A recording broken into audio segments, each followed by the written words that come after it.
Ya tenemos al segundo de ellos en esta edición de Vecinos al Día. Se trata del señor Marco Antonio Gamarra Labarrera, presidente del CONADIS. Importantísima su presencia en Amazonas. Sabemos que tiene una agenda pues amplia y viene cumpliendo usted diferentes actividades. Bienvenido a Vecinos al Día, bienvenido a Chachapoyas. Bienvenido. Muchísimas gracias por la invitación a Vecinos al Día. Quisiera enviar un caluroso y afectuoso saludo fraterno, abrazo a todos los pobladores de toda la región. La bienvenida nuevamente. En cuanto a sus actividades, la referencia, ¿qué es lo que ha venido haciendo y qué es lo que tiene programado para completar esta agenda aquí en Amazonas? La principal causa por la que estamos aquí es porque el año pasado hicimos una visita para la firma del convenio de apoyo interinstitucional entre el Gobierno Regional de Amazonas y el Consejo Nacional para la Integración de la Persona con Discapacidad, cuyo propósito era poder implementar un registro regional de personas con discapacidad aquí, de forma tal que las personas con discapacidad sintieran muy cerca la administración pública para poder llegar a ella y recibir los servicios de la misma. Eso fue el año pasado. En esta oportunidad venimos ya para la inauguración del registro regional. Es decir, no quedó solamente en un documento escrito, sino que ya se materializó la adquisición de las impresoras de carnets para poder ser entregados a las personas con discapacidad y que ellas ya no tengan que hacer el trámite como lo venían haciendo históricamente, es decir, tener que presentar un certificado de discapacidad y documentos personales para que fueran enviados hasta la ciudad de Lima y luego esperar, como ha sucedido en algunas, hasta antes de nuestra gestión, las personas tuvieron que esperar hasta 2 años para poder recibir un carnet. Y mientras tanto, se pasaban las oportunidades de defender sus derechos. Bien, en esta oportunidad, ayer ya inauguramos el registro regional, ya las personas con discapacidad ya pueden certificarse, entregar su certificado de discapacidad y máximo en 1 día o 2 pueden recibir su carnet de discapacidad. Qué importante este paso. ¿Cuáles son los alcances de este convenio interinstitucional con el gobierno regional luego de lo que usted manifiesta, hacer realidad algo que hace algunos meses fue un ofrecimiento?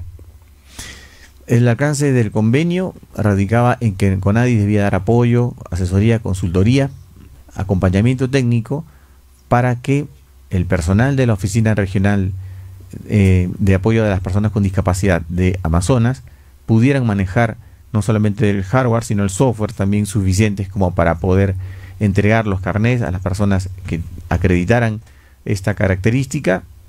Y además de ello, era de capacitar, era justamente acompañarlos como hoy, o como ayer mejor dicho, en la inauguración del registro y luego mantener el contacto permanente de la interoperabilidad de este software o de este registro. Bien, cuéntanos un poquito más. Aparte de esta inauguración de registro, tenía una reunión en el gobierno regional con la Asociación de Personas con Discapacidad. Cuéntanos un poquito más acerca de esto. Sí, efectivamente, se programó una reunión con la Asociación de Personas con Discapacidad que tuvo una reunión paralela con personal del gobierno regional mientras nosotros manteníamos una mesa técnica con representantes de diferentes instituciones públicas como el Consejo Superior de Justicia, contigo, con el IPD, con la Gerencia de Desarrollo Social, me parece que incluso hasta la Fiscalía estuvo presente en esta última reunión que hemos tenido, como digo, en simultáneo. Desde la responsabilidad que usted tiene en la sede central, ¿cuál es la perspectiva de la realidad en Amazonas, de las personas con discapacidad? Bueno, no es distinta a la que se sufre a nivel nacional.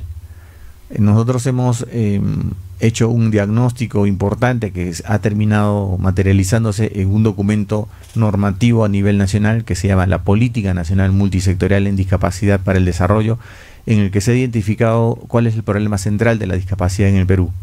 El problema central radica en la discriminación que es estructural hacia las personas con discapacidad. Y decimos que es estructural porque no solamente proviene de la sociedad en su conjunto que estigmatiza a las personas con discapacidad y por lo tanto las invisibiliza y las discrimina, sino también que la discriminación proviene del mismo Estado.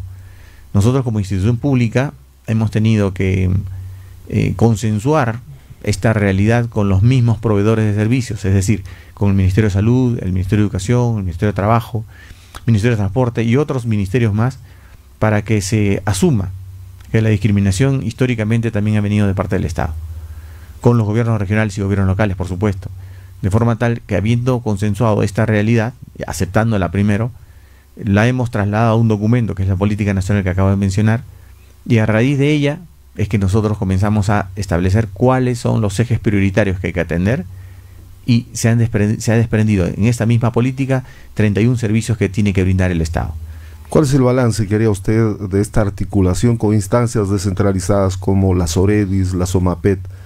¿Cuánto se avanza en llegar al máximo de las personas con discapacidad?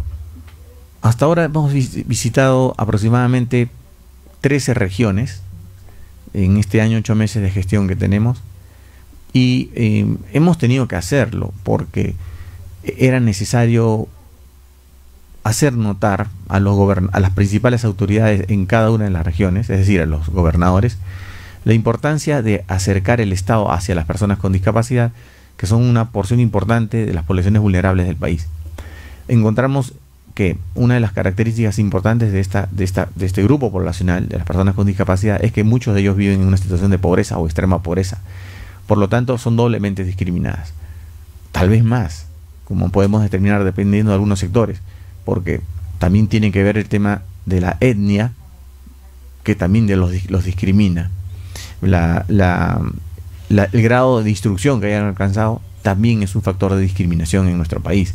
Entonces, si encontramos una persona que es pobre o pobre extrema, que ya es sufre discriminación, además con un pobre nivel de o grado de instrucción, además de una etnia nativa, y además tiene discapacidad, y si es mujer, además de esto, encontramos que muchas variables de discriminación se concentran justamente en esta población. Por lo tanto, es prioritario a nivel nacional y desde toda entidad pública priorizar la atención hacia este grupo poblacional. Entonces, en el balance, habiendo hecho este balance desde que ingresamos y haber dictado en junio del año pasado la Política Nacional Multisectorial de Discapacidad para el Desarrollo, es que se desprende que deben ahora establecerse políticas regionales. Por eso es que visitamos a los gobernadores, le explicamos esto y les prestamos el apoyo total. Una de las formas de materializar este apoyo y un paso principal, un paso inicial, es que cada gobierno regional tenga su propio registro regional, de forma tal que las personas con discapacidad entienden que su gobernador sí se preocupa por ellos. El paso siguiente es que las provincias principales del país tengan también su registro provincial. Ayer, conversando con el gobernador, el señor Óscar Altamirano, él decía que le faltan pocos meses para irse, pero conversando con él surgió la idea de que una buena forma de irse, una digna forma de irse, es que cada provincia de la región pudiera tener su registro regional. Entonces él está pensando esa posibilidad. Ojalá que la pueda materializar y realmente eso no demoraría mucho, sinceramente. Suponemos que en 3 o 4 meses, si es que existe voluntad política y logran hacer las transferencias presupuestales del gobierno regional a los gobiernos provinciales, creo que en 3 o 4 meses ya podríamos festejar que Amazonas sea la primera región del país que tenga un registro provincial en cada una de sus provincias. Bueno, usted ha subrayado hace un instante la palabra discriminación. Y esta discriminación lamentablemente empieza muchas veces en la casa. ¿Cuánto se avanza para cambiar esta ingrata realidad? Sí, acá el proceso de transformación definitivamente es cultural. Hemos visto que hay un factor que ha logrado reducir un poco la invisibilización de las personas con discapacidad. Hasta hace un tiempo, pero que es una realidad, pero que es lamentable, y al menos todos debemos lamentar, los familiares de personas con discapacidad sentían que no querían mostrar a su familiar con discapacidad. Por lo tanto, los destinaban a no gozar de nada, más que de estar en una habitación, probablemente en un rincón de la casa. No se les proveía de servicios de salud, ni educación, ni nada parecido. Pero a raíz de la dación del la pensión no contributiva, denominada Contigo, a cargo del Ministerio de Desarrollo e Inclusión Social, el MIDIS, que otorga cada 2 meses una pensión de 300 soles, han sido los mismos familiares los que han querido mostrar ahora sí a su familiar con discapacidad para poder optar a ese beneficio. Pero para hacerlo tenían que demostrar que el pariente tenía discapacidad. Por lo tanto, lo han sacado de la casa, lo han llevado a un centro médico, han hecho que lo examine un médico certificador, han recibido su certificado de discapacidad y con ese certificado se han acercado a nuestras oficinas en CONADIS para pedir su carnet de discapacidad. Eso ha incrementado el número de personas que se registran, que se inscriben en nuestro registro. No es la forma. No creemos que ese debería ser el argumento para que se incremente nuestro número de personas registradas. Nosotros invocamos a la población en su conjunto que es importante que, recibiendo o no beneficios, deben inscribir a las personas con discapacidad en nuestro registro, porque de esa manera nosotros como Estado podemos tener una información real. Así podremos saber cuántas personas con discapacidad existen en el país, qué discapacidad tienen y cuál es el grado de discapacidad. Conociendo eso, nosotros nos encargamos de, a través de la interoperabilidad con las diferentes instituciones, podemos, por ejemplo, tener un mapa, por ejemplo, de Amazonas, donde podemos geolocalizar cada persona con discapacidad, qué discapacidad tiene, cuál es su grado de severidad, pero además podríamos saber por la edad que tienen, si es que hay o no tienen, si es que tienen o no tienen una brecha en el grado de instrucción. Si encontramos que, por ejemplo, que en una localidad hay 100 niños de 12 años, pero que encontramos que su grado de instrucción, por la interoperabilidad que podríamos tener con el Ministerio de Educación, que su grado de instrucción es de primero o de segundo de primaria, encontramos que hay una brecha importante allí. Entonces, allí es donde nosotros tenemos la herramienta principal para ir al Ministerio de Educación y decirles, hay una brecha de atención importante en un sector muy grande de la población y deberían ustedes instalar o implementar un centro educativo básico especial o dependiendo de la edad, de básica alternativa o un centro de educación técnico productiva.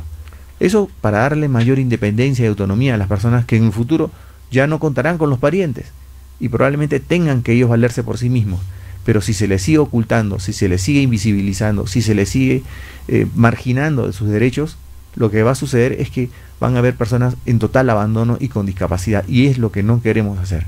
Nosotros estamos trabajando para las personas con discapacidad hoy, pero también para las que tendrán discapacidad mañana. Dentro de ellas debemos recordar que hay muchas personas con discapacidad que no nacieron con una limitación, sino que fue adquirida.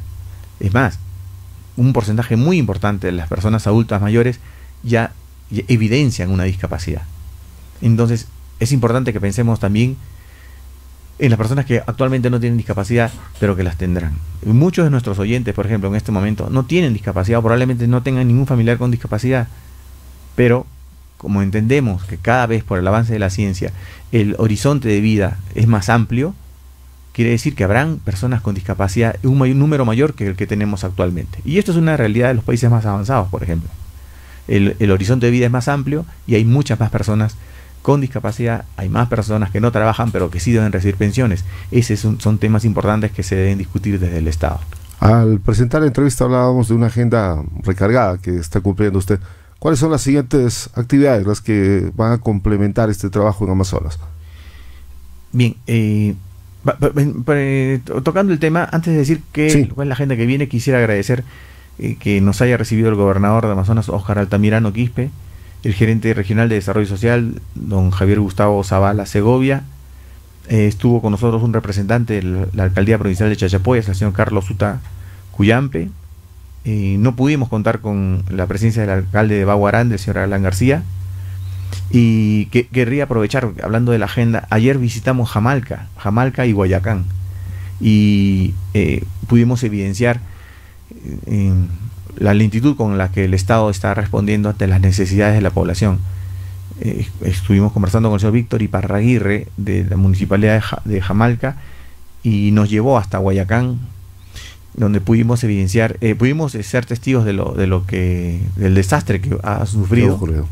Y estamos enterados de que la población ha sido desplazada o autodesplazada por necesidad hacia Jamalca, y que incluso en Jamalca mismo la población tiene temor de que suceda lo mismo, y hay una porción importante de personas de Jamalca que han migrado. Hay un éxodo actualmente en Jamalca hacia Bagua Grande o hacia otros lugares, y nosotros como Consejo Nacional para la Integración de las Personas con Discapacidad estamos muy preocupados por el tema, porque esto también va a tener un efecto muy negativo en la salud mental de la población, y eso genera también estrés, depresión y algunos cuadros negativos que podrían generar discapacidad. Claro. Bien, entonces hemos estado en estas gestiones ayer. Hoy día, además de esta grata visita, tenemos que ir al Instituto Tecnológico Perú-Japón, me parece que es el nombre. Así es. Para ver los avances que hayan tenido en el tema de la discapacidad, y también con la Universidad Toribio Rodríguez de Mendoza, con quien ya firmamos un convenio entre mayo o junio del año pasado, y hoy día queremos ver cuánto se ha avanzado al respecto. Bien, le agradecemos su presencia aquí en Vecinos del Día, todo el éxito a esta labor a favor de las personas con discapacidad. No, sinceramente quiero agradecerles a ustedes esta invitación. Para nosotros siempre es muy importante comunicarnos con la población para que pueda conocer lo que estamos trabajando. Los invitamos a visitar nuestras redes sociales y la página web del mismo CONADIS para que vayan enterándose de todas las cosas que estamos trabajando y en las que vamos a trabajar.